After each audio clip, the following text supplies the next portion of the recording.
સાયલાના ધજાડા લોમેવ ધામ ખાતે સાયલા તાલુકાનો પ્રથમ કાઠી ક્ષત્રિય સમાજના વિદ્યાર્થીઓનો અને તાજેતરમાં સરકારી નોકરીઓમાં સફળ બનેલા પ્રેરણાદાયી યુવાનોનું સન્માન કરીને સન્માન સમારોહ યોજાયો.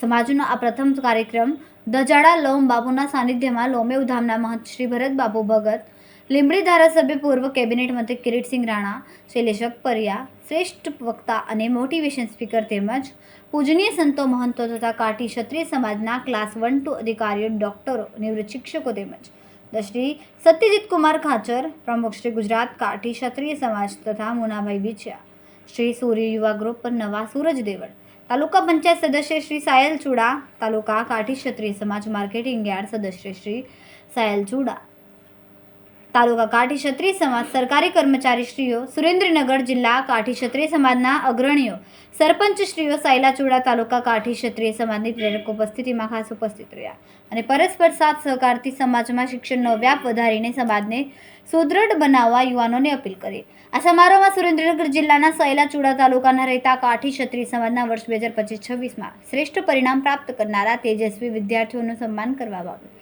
સાથે તાજેતરમાં સરકારી નોકરીઓમાં સફળ બનેલા પ્રેરણાદાયી યુવાનોનું સન્માન કરીને શુભેચ્છાઓ પાઠવવામાં આવી. જય લોમબાપુ. લાખો લોકોની શ્રદ્ધા આસ્થાનું આ કેન્દ્ર એટલે ધજાડાની પાવન ભૂમિ લોમેવ ધામ ધજાડા.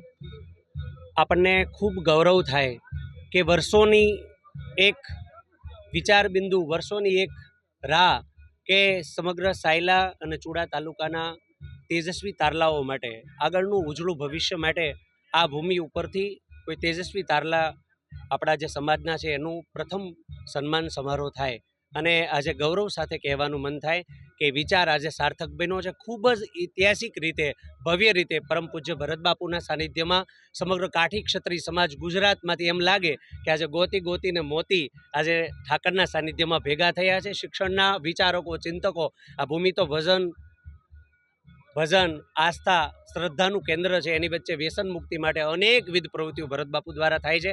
ત્યારે આ ભૂમિ માટે જ્યારે આવું ભવ્ય દિવ્ય આયોજન થયું એ ખરેખર કાઠી ક્ષત્રિય સમાજ માટે એક ઉજળા વારસાનું પ્રતિબિંબ બની રહે અને આવનારા સમયમાં આ પહેલ વર્ષો સુધી ગોંડલમાં જેમ 17 વર્ષથી સન્માન સમારોહ શરૂ છે, ત્યારે પૂજ્ય ભરત બાપુના સાનિધ્યમાં અવિરતપણે આ સરસ્વતી સન્માન સમારોહ શરૂ રહે અને બાપુના આશીર્વાદ સાથે, સંતોના આશીર્વાદ સાથે આવા સમાજના શ્રેષ્ઠીઓના મોટિવેશન, માર્ગદર્શન નીચે સમાજના આવનારા ભવિષ્યના યુવાનો ક્લાસ 1 ઓફિસર સુધીની સફર ખેડે એવો સૌનો ભાવ હતો. એ સાથે ભવ્ય દિવ્ય વિચાર સાથે આ કાર્યક્રમ સંપન્ન થયો છે.